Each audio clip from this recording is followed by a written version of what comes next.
الرحمن الرحیم۔ کتاب الاجارۃ، یہ کتاب ہے اجارہ کے بیان میں۔ اجارہ کا لغوی معنی ہوتا ہے اجرت دینا، اور اس کا اصطلاحی معنی وہی ہے جو مصنف نے بیان کیا، الاجارۃ عقد علی المنافع بعوض، کہ عوض کے بدلے میں منافع پر عقد کرنا، یعنی منافع کو بیچنا۔ اجارہ کا لغوی معنی ہے اجرت دینا، اور اصطلاحی معنی ہے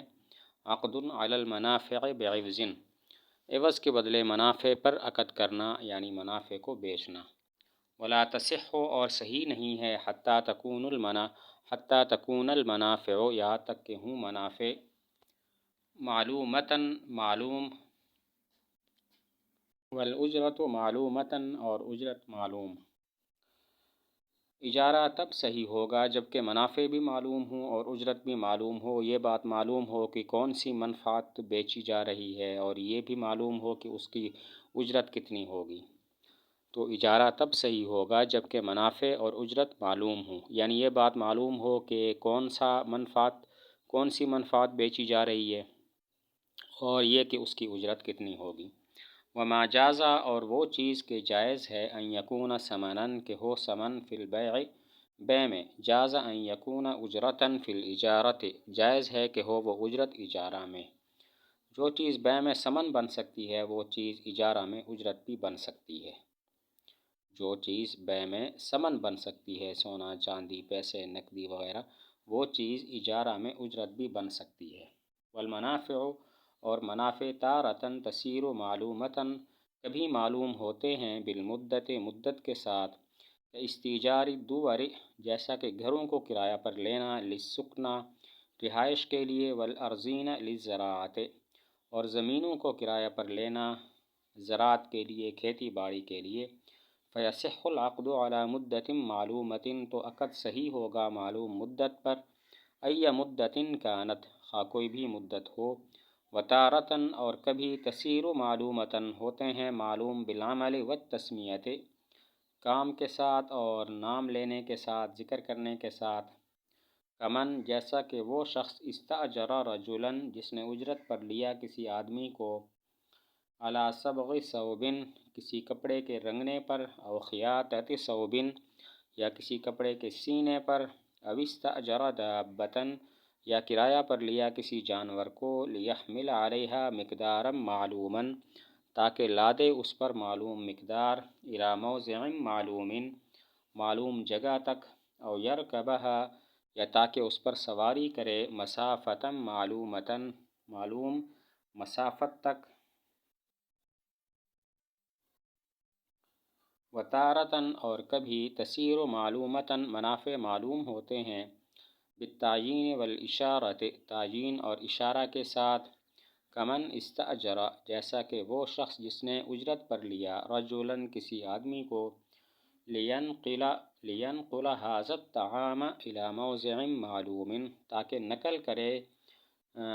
گندم کو، کھانے کو، الی موضع معلوم، معلوم جگہ تک۔ منافع کے معلوم ہونے کی صورتیں بیان کی ہیں۔ منافع کے معلوم ہونے کی 3 صورتیں ہیں۔ نمبر 1، عمل اور تسمیہ کے ساتھ۔ نمبر 1، کام کو ذکر کیا جائے اور نام لیا جائے، جیسے کسی آدمی کو اجرت پر لیا تاکہ وہ اس کو کپڑا رنگ دے یا کپڑا سی کر دے، تو اب یہاں پر منافع معلوم ہو گئے ہیں تذکرہ کرنے کے ساتھ۔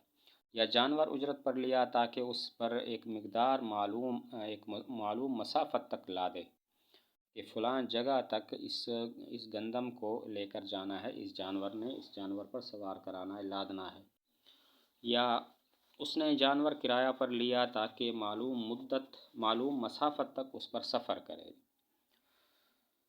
تو منافع کے معلوم ہونے کی 3 صورتیں ہیں۔ ایک صورت یہ ہے کہ عمل اور تسمیہ کے ساتھ منافع معلوم ہو جائیں، جیسے کہ آدمی کو اجرت پر لیا اور یہ کہا تم میرے لیے کپڑا رنگ دو یا کپڑا سی دو۔ یا جانور اجرت پر لیا تاکہ اس پر وہ ایک معلوم مقدار، ایک معلوم جگہ تک لاد دے، یا تاکہ وہ اس پر معلوم مسافت تک سفر کر لے، تو اس طرح منافع معلوم ہو جائیں گے۔ اور کبھی منافع تعیین اور اشارہ کے ساتھ معلوم ہو جاتے ہیں۔ متعین کر دیا جاتا ہے یا اشارہ کر دیا جاتا ہے. مثلاً کسی آدمی کو اجرت پر لیا اور یہ کہا تم نے اس گندم کو یا اس کھانے کو فلاں جگہ تک لے جانا ہے، تو اس جگہ کی طرف اشارہ کر دیتا ہے یا اس کی تعیین کر دیتا ہے. تو کبھی منافع معلوم ہوتے ہیں تعیین اور اشارہ کے ساتھ. مثلاً آدمی کو اجرت پر لیا اور یہ کہا تم نے اس گندم کو یا اس کھانے کو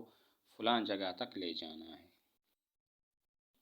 ویجوز اور جائز ہے استیجار الدور والحوانیت، گھروں اور دکانوں کو کرایہ پر لینا، للسکنا رہائش کے لیے، وإن لم يبین ما يعمل فیہا، اگرچہ بیان نہ کرے وہ چیز کہ جو اس میں وہ کرے گا. وَلَهُ أَن يَعْمَلَ كُلَّ شَيْءٍ، اور اس کے لیے جائز ہے کہ وہ عمل کرے سب کچھ، ہر چیز کا. إِلَّا الْحَدَّادُ وَالْقَصَّارُ وَالطَّحَّانُ، مگر لوہار اور دھوبی اور گندم پیسنے والا. گھروں اور دکانوں کو اگر رہائش کے لیے کرایہ پر لیتا ہے تو ٹھیک ہے، اور یہ بتانا بھی ضروری نہیں ہے کہ میں نے اس میں کیا کرنا ہے، ہر کام کر سکتا ہے. لیکن جو لوہار ہے اور جو دھوبی ہے اور جو چکی لگانے والا شخص ہے وہ اپنے پیشے والے کام نہیں کر سکتا، یعنی لوہار والا، دھوبی والا اور آٹا پیسنے والا.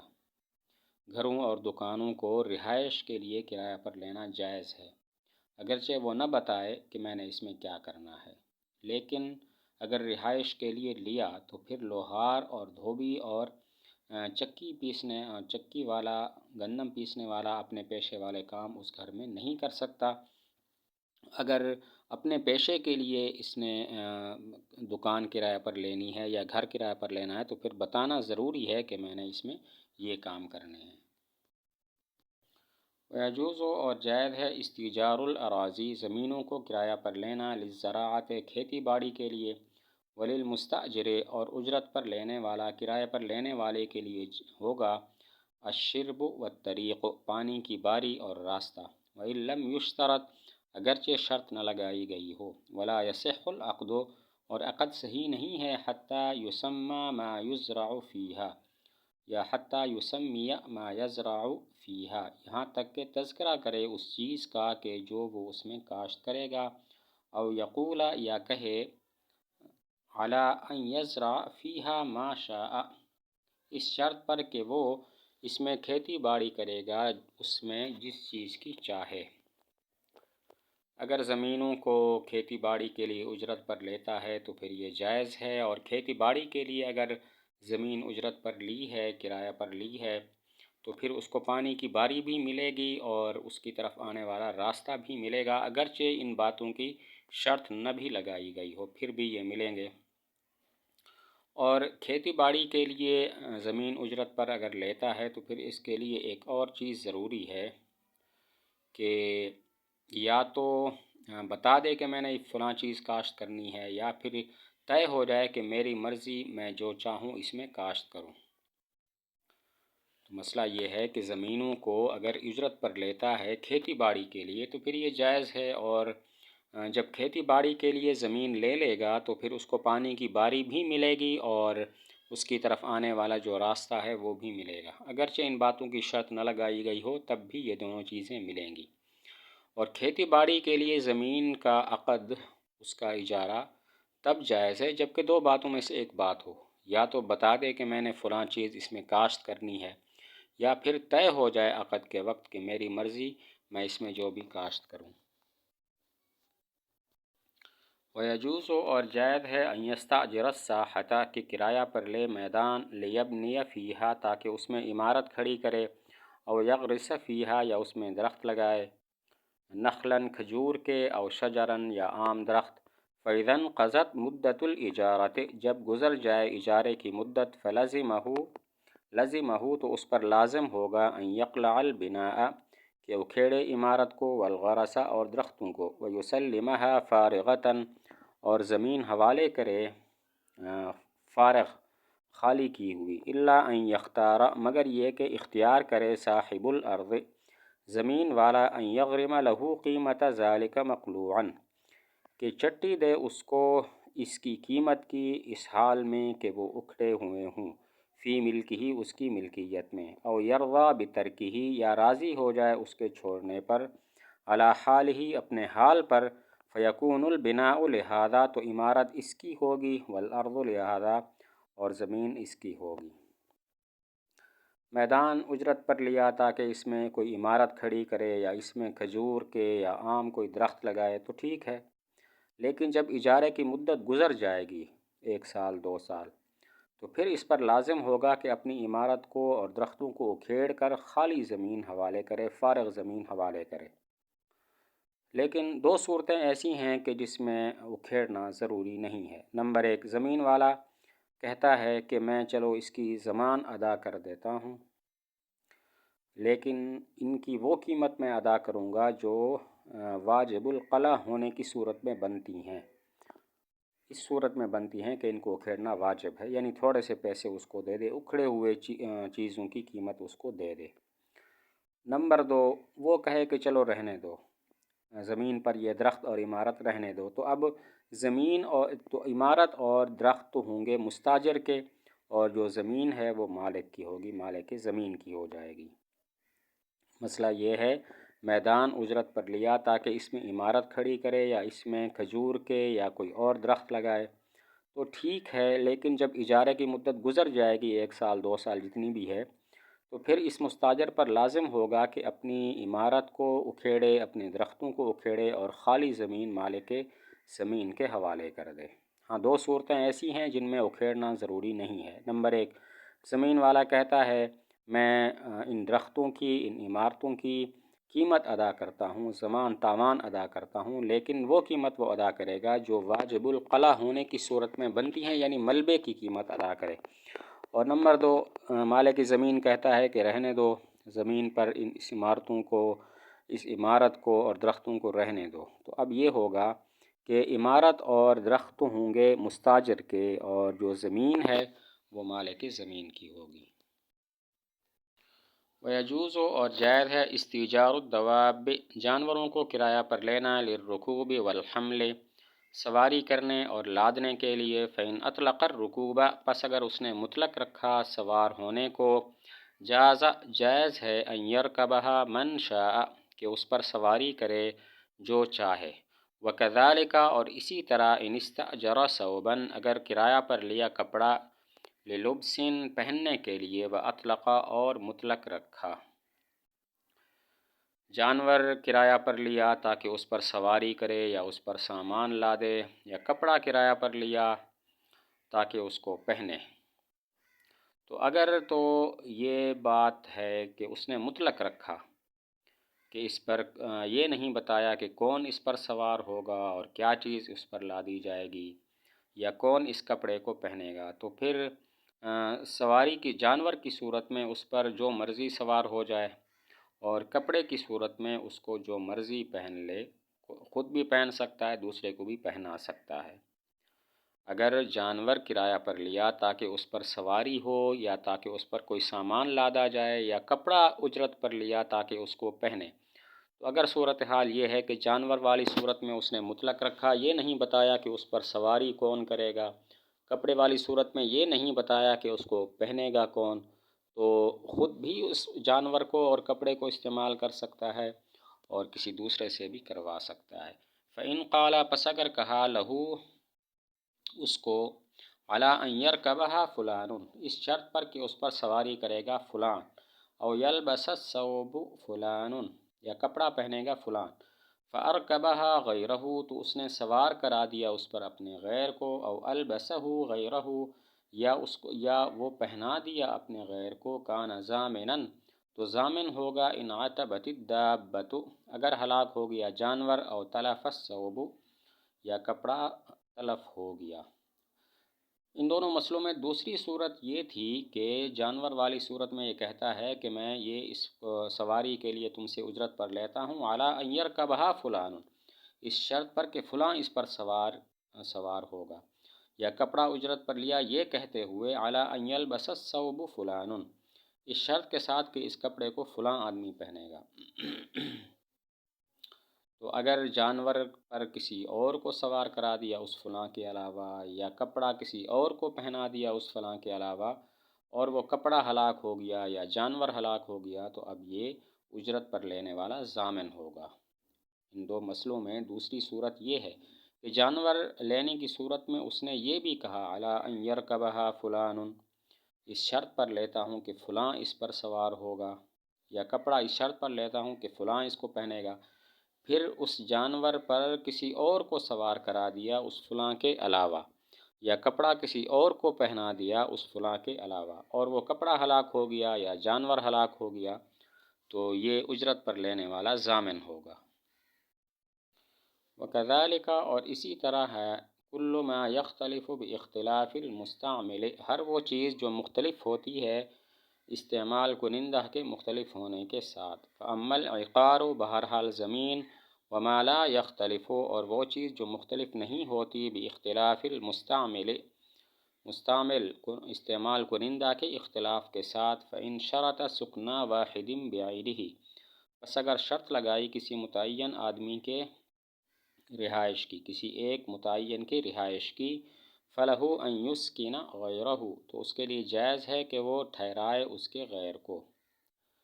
جس طرح ان دو مسئلوں کا حکم ہے، اسی طرح ہر اس مسئلے کا حکم ہے، ہر اس چیز کا حکم ہے جو استعمال کنندہ کے مختلف ہونے سے مختلف ہو جاتی ہے۔ مثلا سوار میں فرق ہوتا ہے، ہو سکتا ہے زید کا سوار ہونا ٹھیک ہو اس جانور کے لیے اور عمر کا سوار ہونا ٹھیک نہ ہو۔ اسی طرح کپڑا پہننے میں بھی فرق ہوتا ہے، ہو سکتا ہے ایک آدمی اس کپڑے کو پہنے تو کپڑے کو نقصان نہ ہو، دوسرا پہنے تو اس کو نقصان ہو۔ تو ہر وہ چیز کے استعمال کنندہ کے مختلف ہونے سے مختلف ہو جاتی ہے، اس کا یہی حکم ہے کہ اگر استعمال کنندہ کی شرط لگائی گئی اور کسی اور کو اجرت پر لی ہوئی چیز استعمال کروائی گئی اور وہ ہلاک ہو گئی تو پھر یہ اجرت پر لینے والا ضامن ہوگا۔ لیکن زمین ہو گئی یا وہ چیز ہو گئی جو مستعمل کے مختلف ہونے سے مختلف نہیں ہوتی تو اس کا یہ حکم نہیں ہے، اس میں ضمان نہیں ہوگی۔ مثلا گھر کرایہ پر لیا اس شرط پر کہ اس میں زید رہائش اختیار کرے گا، تو یہ عمر کو بھی ٹھہرا سکتا ہے، کیونکہ رہائش میں کوئی فرق نہیں ہوتا، زید کا ٹھہرنا بھی ایسا ہی ہے جیسا کہ عمر کا ٹھہرنا۔ زمین اور وہ چیز جو مستعمل کے مختلف ہونے سے مختلف نہیں ہوتی، اس میں یہ ضمان والی بات نہیں ہوگی۔ مثلا گھر اجرت پر لیا کہ اس میں زید رہائش رکھے گا تو یہ عمر کو بھی رہائش کے طور پر دے سکتا ہے، عمر کے لیے بھی رہائش کو جائز قرار دے سکتا ہے، کیونکہ رہائش میں کوئی فرق نہیں ہے، زید کا ٹھہرنا بھی ایسے ہے جیسے عمر کا ٹھہرنا، اس صورت میں ضمان نہیں ہوگی۔ وَإِن سَمَّى، اور اگر اس نے نام لیا نوعاً وقدراً، نوع کا اور مقدار کا، یحملہ علی الدابۃ، جس کو وہ لا دے گا جانور پر، مثل ان یقولا، جیسے کہ وہ کہے خمسۃ اقفزۃ حنطۃ، گندم کے 5 کفیس، فلہ، پس اس کے لیے جائز ہے ان یحمل، کہ لا دے ما ہوا مثل الحنطۃ، وہ چیز جو گندم کی مثل ہو، فی الضرر، نقصان میں، او اقل یا کم ہو، کالشعیر والسمسم، جیسا کہ جو اور تل، ولیس لہ، اور اس کے لیے جائز نہیں ہے ان یحمل، کہ لا دے ما ہوا اضر من الحنطۃ، جو زیادہ نقصان دہ ہو گندم سے، کالملح والحدید والرصاص، جیسا کہ نمک، لوہا اور سیسا۔ جانور اجرت پر لیا اور بتا دیا کہ میں نے کیا لادنا ہے اور کتنی چیز لادنی ہے، نوع بھی بتا دی، مقدار بھی، یعنی یہ بھی بتا دیا کہ میں نے کیا لادنا ہے اور یہ بھی بتا دیا کہ کتنا لادنا ہے۔ تو مثلا یہ کہا میں 5 کفیز گندم اس جانور پر لادوں گا، تو اب گندم بھی لاد سکتا ہے، 5 کفیز گندم بھی لاد سکتا ہے، اور وہ چیز بھی لاد سکتا ہے جو نقصان میں گندم جیسی ہو یا گندم سے بھی کم ہو، جو جانور کو نقصان دینے میں گندم جیسی ہو یا گندم سے بھی کم ہو، جیسا کہ جو اور تل ہیں، یہ بنسبت گندم کے جانور کے لیے کم مضر ہیں، تو یہ لاد سکتا ہے۔ لیکن ایسی کوئی چیز لاد نہیں سکتا کہ جو گندم سے زیادہ اس جانور کے لیے مضر ہو، مثلا نمک ہے، لوہا ہے یا سیسا ہے، تو اب یہ چیزیں جانور پر نہیں لاد سکتا۔ جانور کرایہ پر لیا اور بتا دیا کہ کیا لادنا ہے اور کتنا لادنا ہے، نوع اور مقدار دونوں بتا دیے۔ جیسے یوں کہا میں 5 کفیز گندم لادوں گا، تو اب یہ گندم بھی لاد سکتا ہے 5 کفیز، اور وہ چیز بھی لاد سکتا ہے جو جانور کے لیے گندم جیسی مضر ہے یا گندم سے بھی کم مضر ہے۔ مثلاً 5 کفیز جو یا تل لاد سکتا ہے، یہ گندم کے بنسبت جانور کے لیے کم نقصان دہ ہیں۔ لیکن ایسی چیز نہیں لاد سکتا جو جانور کے لیے گندم سے زیادہ نقصان دہ ہو، مثلاً اس پر لوہا، نمک اور سیسا نہیں لاد سکتا۔ فَإِنِ اسْتَأْجَرَهَا، پس اگر اس نے جانور اجرت پر لیا، لِيَحْمِلَ عَلَيْهَا قُطْنًا، تاکہ اس پر لادے روئی سما ہو جس کا اس نے تذکرہ کیا تھا، فَلَيْسَ لَهُ، تو اس کے لیے جائز نہیں ہے، أَن يَحْمِلَ مِثْلَ وَزْنِهِ حَدِيدًا، اس کی مثل کی وزن لوہا۔ جانور اجرت پر لیا، یہ کہا کہ میں اس پر اتنی مقدار روئی لادوں گا، تو وہ اتنی مقدار اتنے وزن والا لوہا اس پر نہیں لاد سکتا۔ جانور اجرت پر لیا یہ کہتے ہوئے کہ میں اس پر اتنی روئی لادوں گا، تو اب وہ اتنے وزن والا لوہا اس پر نہیں لاد سکتا۔